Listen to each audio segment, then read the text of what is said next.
how do we represent love? Paano natin ipipresenta ang pag-ibig? Pag sinabi sa ano kasi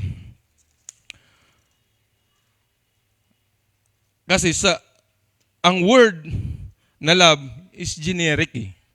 Paano ko nasabing generic? Kasi sa Greek word, ang love ay hindi lang iisa. Sa English kasi isa lang. Pag sinabing love, applicable na yan sa lahat. Pero sa Greek, meron siyang specific na kahulugan ang love at kung para saan ito. So, iyon ang ating titingnan. Kasi may example dyan eh.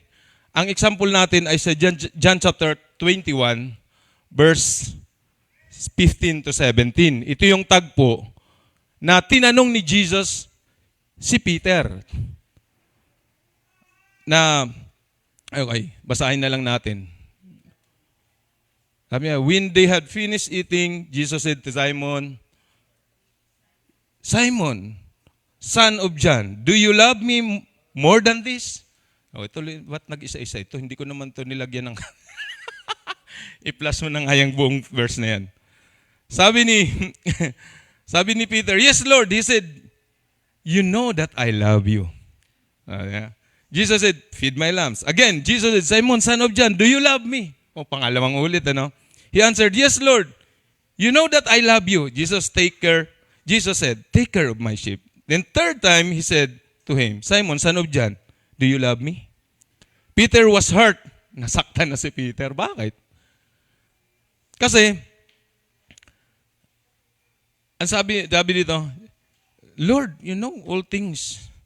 You know that I love you. Then sabi ni Jesus, feed my sheep. Now, tiningnan ko po yan sa interlinear o sa Greek kung bakit ganun sinight ni Jesus yung word na love. Nilagyan ko, ewan ko kung kaya niyong basahin, ano. Greek po yan. Ang Greek kasi is character. Then transliteration. Iba kasi ang translation at transliteration. Pag sinabing transliteration from character, kasi hindi naman natin mababasa yung sulat na Greek. Yung sa tapat ng 15, yan yung character na Greek. Yung sa taas, transliteration na yun sa word na Greek din. May ano na siya, kaya nang basahin. Yung sa baba, nandyan yung English, yung kulay pula. So, meron dyan, sa susunod na column, yung sa gitnang column, nandyan yung word na love. Yung sinabi dyan, son, may open and close parenthesis, of John, love you. Alam nyo, barok kasi ang ng Greek eh. Pag transliteration siya into English, parang barok siya. So sabi niyan, John, love you me. Di ba? Sabi nga nun. Tingnan nyo yung love you.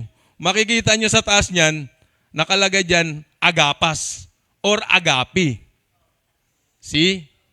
Other word ng agapas is agape. That is the kind of love meron ang Diyos. Pero anong sagot ni Peter?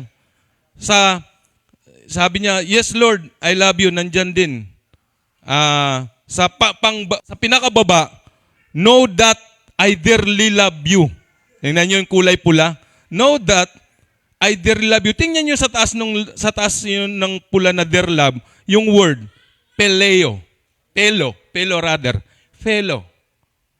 So, ang layo ng sagot ni Peter, ano? Kasi ang word na fellow, hindi yun agape. Ay, magkaiba yun eh.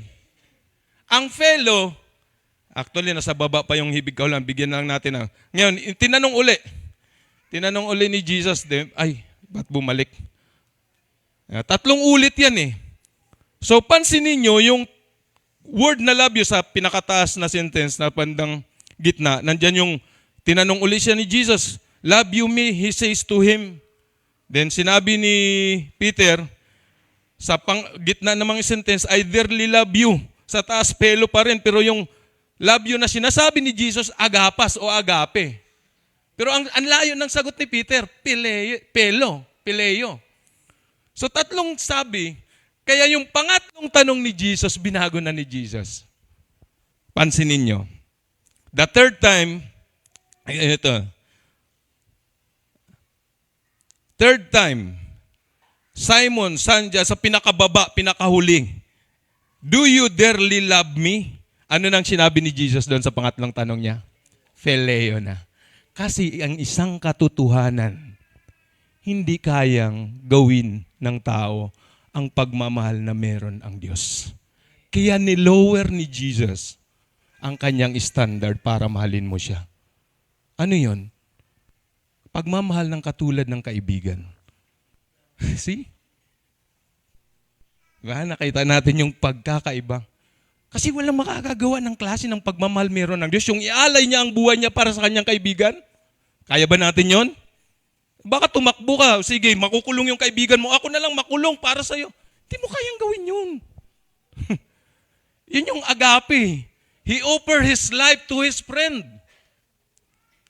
See?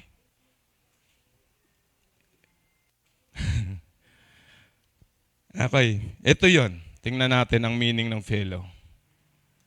Ay, sorry. Oops, yan. Anong sabi riyan? Phileo, love, or phileia, or philo. In a Greek term for brotherly love, representing a deep, affectionate, and emotional friendship. Brotherly affection, it is emotional warmth felt between friends, family members, or close companions. Differentiation. Phileo is a distinct from storge. Tingnan niyo yung ang word na love sa English, may storge sa Greek. Familiar siya sa phileo. Ano yon? Familial love. Family. Love sa brother. Love sa pamilya. Eros, romantic love. Ito yung sa magkasintahan. Love pa rin yun sa English. But iba ang gamit. Diba? Ang agape is a divine and selfless love. Ito yung tinatanong ni Jesus kay Peter nung dalawang beses niyang tinanong si Peter, do you agape me? Anong sagot ni Peter? I phileo you. Ang layo, di ba? Mahal mo ba ako talaga ng yung walang no condition? Ang sagot ni Peter, mahal kita bilang kaibigan. Sige, layo, di ba? Kaya nung ginawa ni Jesus, He lowered His standard para mahalin mo lang ang Diyos. Kaya anong teksto natin? Magmahalan kayo. Kasi sa ganong paraan ay papakita nating mahal natin ang Diyos. Amen? Kasi hindi natin kayang gawin yung selfless. Ewan ko lang. Kung kaya nyo yung walang condition, sometimes nagagawa natin, but not all the time. Sometimes, oo, nagagawa natin yun. Minsan nagulat ng, nagawa ko yun. Pero not all the time. Kasi, sa katawang lupa tayo eh. Nasa gitna tayo ng mundong makasalanan.